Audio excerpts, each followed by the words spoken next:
Hello guys, this is Swati और मैंने movie देखी द पेल ब्लू आई जो कि नेटफ्लिक्स पर रिसेंटली ऐड हुई है और इसका रन टाइम 2 घंटे 8 मिनट है। इसकी हिंदी डबिंग अवेलेबल है बट इसकी डबिंग मुझे बहुत ज़्यादा अच्छी नहीं लगी, so I have watch this in English. और बहुत ही ठीक ठाक जब डबिंग होती है एवरेज टाइप की काम चलाओ जो जैसी इसमें है, तब पूरा मूवी का जो एसेंस होता है वो ये चेंज कर देते हैं ट्रांसलेशन में और सब कुछ गड़बड़ हो जाता है। और ये थोड़ी फिलोसफिकल मूवी है, काफ़ी कन्वर्सेशनल बेस्ड है, सो आप अगर इंग्लिश में ही देखें that would be much better. और यहाँ पर ये क्रिश्चियन बेल की स्कॉट कूपर की थर्ड मूवी है एक साथ था। जो पहले 2 मूवी का कोर कंसेप्ट था, थीम थी, वही यहाँ पर भी है। फर्स्ट मूवी थी out of the furnace, second थी हॉस्टाइल्स और थर्ड ये है द पेल ब्लू आई। तो अगर आपने वो दोनों देखी हैं तब आप इजीली प्रिडिक्ट कर लेंगे कि इसमें दिखाना क्या चाहते हैं स्कॉट कूपर। सो यहाँ पर बाहर से देखने में एक ये ओल्ड स्कूल टाइप की मर्डर मिस्ट्री है, हू डन इट है और क्या कुछ हो रहा है। क्या ये शर्लॉक वाली जो मूवीज़ होती हैं डिटेक्टिव, शर्लॉक होम्स की, एनोला होम्स की, वो चार्म आपको दे पाएगी, उस तरीके से आप कनेक्ट हो पाएंगे, एंजॉय कर पाएंगे। ये मैं आपसे शेयर करती हूँ पूरी मूवी देखने के बाद अपना एक्सपीरियंस, और आप डिसाइड करेंगे कि you have to watch it और नॉट। सो इससे पहले अगर आप नए आए then please subscribe about this movie the pale blue eye. इसमें एक अकेडमी दिखाई गई है, मिलिट्री अकेडमी है, और उसके कैडेट्स एक के बाद एक गायब होने लगते हैं और जब उनकी डेड बॉडी मिलती है तो उनसे उनका हार्ट मिसिंग होता है। एंड फॉर योर इन्फॉर्मेशन, इतना ट्रेलर में ही दिखाया गया था तो स्पॉइलर नहीं है, अगर आप आराम से ट्रेलर देखें तो ये सारी चीज़ें आपको पता चल जाएगी। सो यहाँ पर इस केस को इन्वेस्टिगेट करने के लिए ऑगस्टस लैंडर को बुलाया जाता है जो कि प्लेड बाय क्रिश्चियन बेल।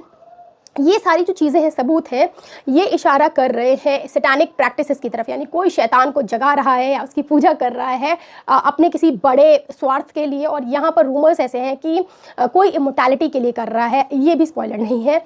सो यहाँ पर जब ऑगस्टस आते हैं यहाँ एक कैडेट से मिलते हैं, बहुत इंप्रेस होते हैं उससे। वो कैडेट कम पोएट होता है और जो बहुत इंपॉर्टेंट कैरेक्टर है इस पूरी मूवी का, एडगर एलन पो, वो रियल लाइफ में भी एग्जिस्ट करते हैं, आप जानते होंगे।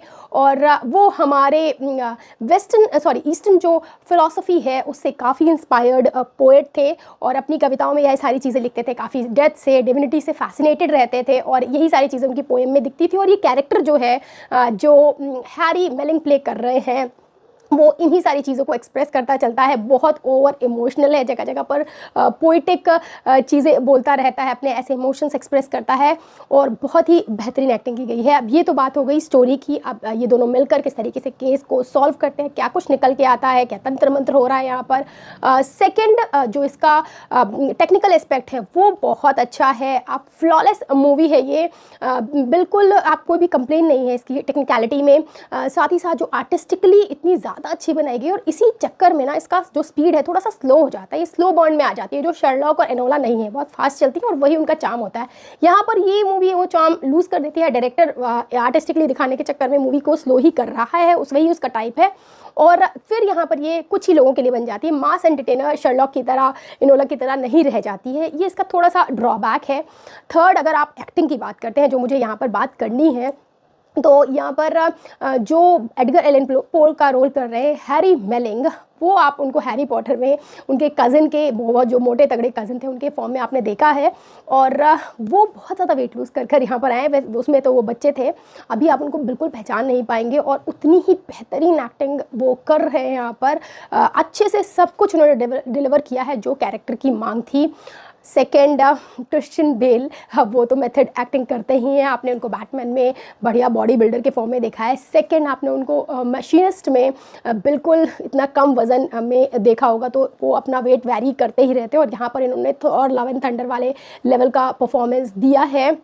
साथ ही साथ टिमोथी स्पाल, जिन्होंने आपने फिर से उनको हैरी पॉटर में पीटर पेटिग्रू की तरह देखा होगा, उनका छोटा सा रोल है यहाँ पर लेकिन काफ़ी इंपॉर्टेंट है।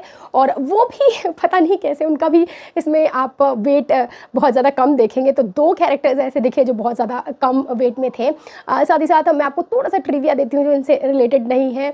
मैं मैथिल्डा मूवी में बताना भूल गई थी कि एमा थॉम्सन, आप देखिए कि एमा थॉम्सन उसमें ट्रंचबुल बनी हुई है और आपने बिल्कुल पहचान नहीं पाएंगे, वो एकदम डिफरेंट एक्टिंग थी वहाँ पर। सेकंड, अभी आ रही है वेल मूवी जो इंडिया में शायद नहीं आई है, ब्रेंडन फ्रेजर की, जो टार्जन मम्मी से काफ़ी फेमस हैं और जॉर्ज ऑफ द जंगल में आप उन्हें जानते हैं। वो उन्होंने इतना ज़्यादा वेट पुट ऑन किया है इस मूवी के लिए, अपने मेथड एक्टिंग के लिए, जैसे मैं कह रही हूँ, और अभी रिसेंटली कम भी किया है। तो वो मूवी आएगी तो मैं इसका रिव्यू ज़रूर बनाऊँगी। तो एक्टिंग में तो जान डाल दी है सब ने अपनी, और वही इस मूवी की चार्म भी है, स्पार्क भी है। तो बस एक शिकायत इस मूवी से कि ये थोड़ी स्लो हो जाती है, बट मुझे इस तरीके की स्लो बर्न मूवीज़ देखना पसंद है।